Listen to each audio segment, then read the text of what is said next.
Hello guys, I am Satyan Pancheswar. We will discuss about thermodynamics. It is a part of physics. Gas बहुत important topic है thermodynamics. इससे बहुत सारे questions exam में देखने को मिलते हैं। 11th-12th में आप देखेंगे, नीट के एग्जाम्स में आपको देखने को मिलता है, JEE के एग्जाम्स में। इस टॉपिक के जो क्वेश्चंस है, इस क्वेश्चंस का बहुत ज़्यादा वेटेज आपको देखने को मिलता है एग्जामों में। So let us see the topic describe how we recognize heat and temperature using our common sense. Moreover, the topic gives several examples that help you learn about temperatures. Means इस topic में हम temperature and heat के साथ deal करने वाले हैं। Temperature और heat. Temperature क्या होता है? Temperature refer to the degree of heat present in an object. That means temperature is a physical quantity that express hotness and coldness. Temperature किसी वस्तु की हॉटनेस एंड कोल्डनेस को रिप्रेजेंट करती है। While heat refer the temperature of object. In other word, heat refers to the transfer of energy between two or more objects by virtue of temperature. That means temperature, heat is the form of energy that is transferred between object with different temperature, flowing from higher temperature to lower temperature. Heat कैसा flow करता है? Higher temperature to lower temperature. Specific heat capacity. This refers to heat required to raise temperature of mass by a given amount of heat. Means किसी वस्तु की ऊष्माधारिता क्या होती है? किसी पदार्थ के द्रव्यमान के टेम्परेचर 1 डिग्री सेल्सियस इंक्रीज करने में जितनी हीट की रिक्वायरमेंट होती है उसे उस पदार्थ की क्या कहते हैं? स्पेसिफिक हीट कहा जाता है। Specific heat C = E/m × ΔT। Gas इसका जो यूनिट होता है जूल पर kg केल्विन। ये आपको रिमेंबर याद रखना है। Change of state. Generally matters exist in 3 states, as you know: gas, liquid and solid. This topic describe the change of state object due to the application of heat or temperatures. Means guys, अगर हम object को, अगर ये solid part है, that is हम इसे consider करते हैं ice.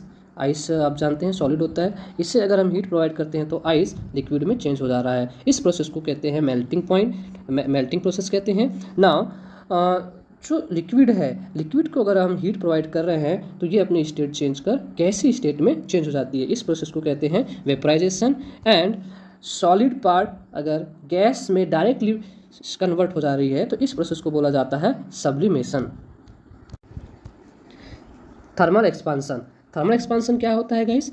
It refer to the spread out of object due to change in temperature. Also, more heat you apply, the bigger it will get. Means जितना ज़्यादा अगर आप किसी वस्तु में टेम्परेचर प्रोवाइड करते हैं तो उसके एरियल, वॉल्यूमेट्रिक या फिर लीनियर एक्सपांसन होते हैं। लीनियर, एरियल या फिर वॉल्यूमेट्रिक एक्सपांसन होते हैं। थर्मल एक्सपांसन में linear, areal and volumetric process के बीच में रिलेशन पूछा जाता है तो 1:3, 1:2:3 का रिलेशन होता है। आपको ये रिमेंबर करना है। Latent heat, it refer to the heat that required to convert solid into a liquid or liquid into a for example, अगर आइस को आपको मेल्ट करना है तो आइस को मेल्ट करने के लिए हमें 80 कैलोरीज की ऊर्जा जो होती है उससे देनी पड़ती है। किसे? 80 कैलोरी की ऊर्जा आइस को प्रोवाइड करनी पड़ती है, तब जाके आइस 0 डिग्री के वाटर में कन्वर्ट हो जाता है। ना 0 डिग्री की जो वाटर है उसे अगर हम टेम्पराइज कर रहे हैं, अगर 100 डिग्री टेम्पराइज करने पर जो वाटर है वो इवापोरेट होकर गैस में कन्वर्ट हो जाती है ना, है वाटर। आइस की लेटेंट हीट अगर पूछा जाए तो 80 calories. Heat transfer. Heat transfer आप जानते हैं, जैसे मैंने अभी बताया था, heat higher temperature to lower temperature flow होता है। It refer the movement of heat from one object to another object by different temperatures. Now heat process के 3 टाइप्स होते हैं। फर्स्ट टाइप है क्या है? Conduction. It refer to process by which heat transfer from one object to another object by direct contact. Direct contact के through heat का conduction होता है। फॉर एग्जांपल, बर्नर है, बर्नर के ऊपर हम जो चाय की केतली होती है, चाय या फिर चाय बनाने वाली जो पॉट है, बर्तन है, उसमें हम चाय बना रहे हैं तो गैस बर्नर से जो हीट हम प्रोवाइड कर रहे हैं वो सीधे से कहाँ? डायरेक्टली बर्तन में चला जा रहा है और बर्तन गर्म हो जाती है। बर्तन गर्म होगा तो बर्तन के अंदर जो वाटर है, जो चाय बनने वाली है, वो वाटर भी क्या हो जाएगी? गर्म हो जाएगी। मीन्स हीट का यहाँ पे डायरेक्ट कॉन्टैक्ट है। इससे इस प्रोसेस को हम कहेंगे कंडक्शन। नाउ सेकेंड टाइप है कन्वेक्शन। कन्वेक्शन क्या होता है guys? It refers to the transfer heat by the movement of the object. Also, it possible only in liquid. Means convection only liquid और गैस में भी होता है गाइस, ये आपको याद रखना है. कन्वेक्शन लिक्विड एंड गैस में भी होता है. अगर आपको सिंपली में समझेंगे तो कैसे होगा, transfer of heat through a liquid और gas caused by molecular motion. Means यहाँ पे मॉलिक्यूलर का मोमेंटम होता है.